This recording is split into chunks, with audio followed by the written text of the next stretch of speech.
wherever we are in our technology journey, I think UAE and India are going to walk there together. Yeah. In one way or another, we are both going to influence each other's future technology. 50% of the population of Dubai is Indian, and maybe close to 45 or so is across UAE. It's remarkable.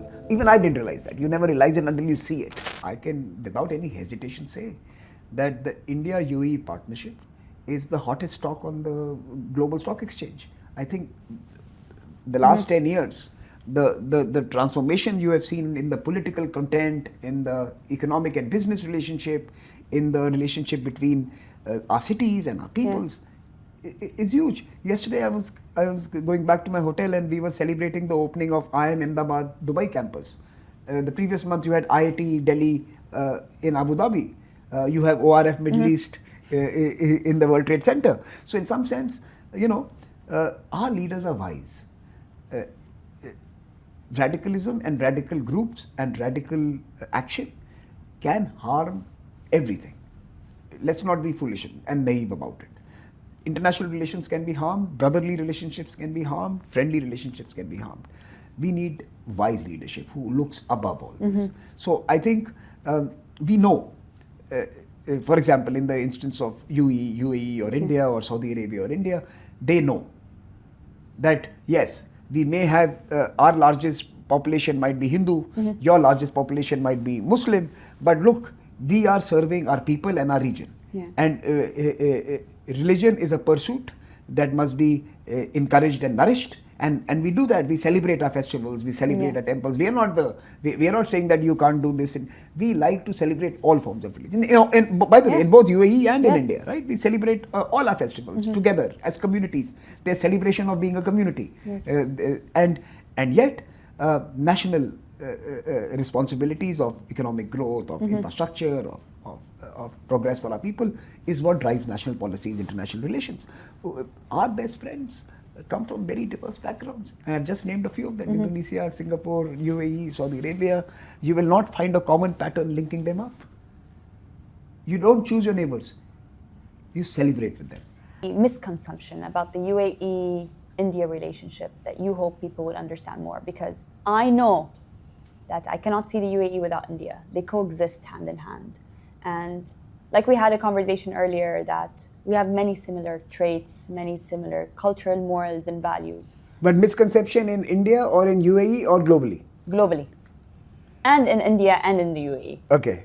So look, I don't know about misconceptions. Okay. So I think there are weak assessments. Okay. For example, like you rightly mentioned, most folks don't realize that ours is not a trading relationship. Ours is a much deeper partnership across time. We were where globalization was born.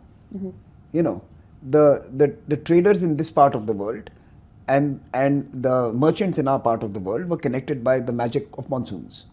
And then, of course, from here you were connected to Europe. And that's how globalization began. The IMEC, the Indo-Mediterranean, has a crucial hub, and that is called the Middle East. In some sense, that's how the first global order was built, right? So we have a civilizational affinity to each other.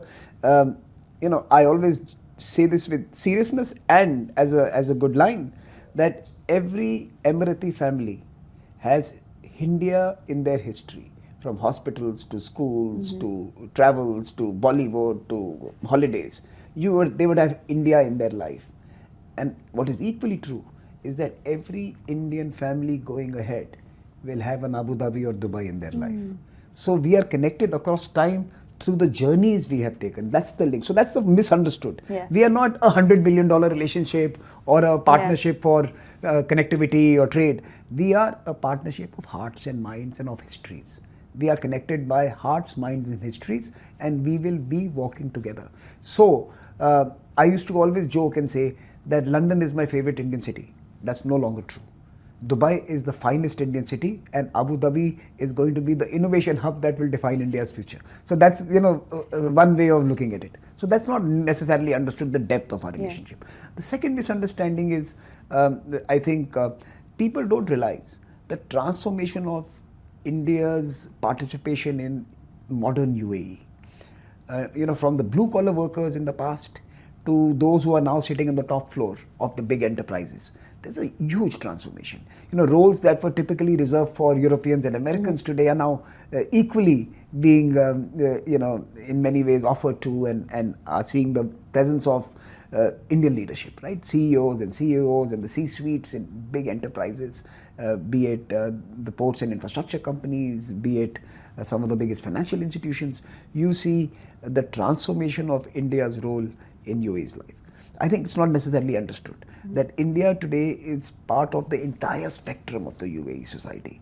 Right from the financial sector to the construction and real estate to the big factories and of course the workforce. You see India all over, and people until they get here don't realize that that is the depth of the connection, right? You have what, 50% of the population of Dubai is Indian, and maybe close to 45 or so is across UAE. It's remarkable. Even I didn't realize that. You never realize it until you see it. Sure.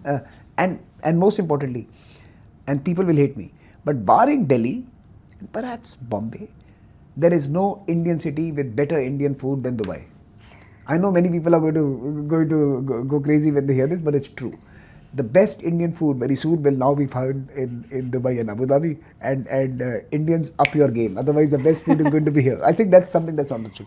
On the other side, on just flipping the gaze, I think very few realize how important UAE is to India. It is not a state, a city-state, or a trading hub or a connectivity hub. In India's geopolitical calculus of the future, where it sees itself as a $10 trillion economy, $15 trillion economy, third largest, second largest global actor, there is no future that does not see a very strong, vibrant UAE contributing to that journey. Without UAE, our journey will not necessarily be easy. For me, UAE is going to, in many ways, be for India that anchor that will allow India to discover itself. And I think the essentiality of UAE is sometimes not understood. People think that it's a Singapore or it's a no. UAE has a political importance, has a social importance, and has an economic importance that is uniquely UAE.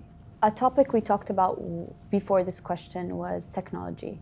And I want to ask, realistically, can India take a leap at the forefront of being a leader in tech governance, or is it going to stay independent to UAE, countries like the UAE, China, or the US?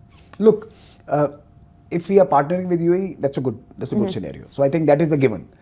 Wherever we are in our technology journey, I think UAE and India are going to walk there together. In one way or another, we are both going to influence each other's future technology. But coming back to the larger question, is India going to be a technology leader or a leader in offering innovative technology governance solutions? The answer is yes. Why do I say yes? I say yes because signs are there. We are the world's most sophisticated digital payments architecture.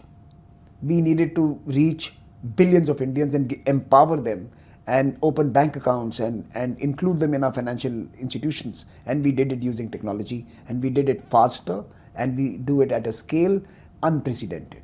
We are 5 times bigger than China. There is nothing else that we are bigger than China in other than population. But now we are 5 times bigger in digital payments on a daily basis, 5 times bigger than China.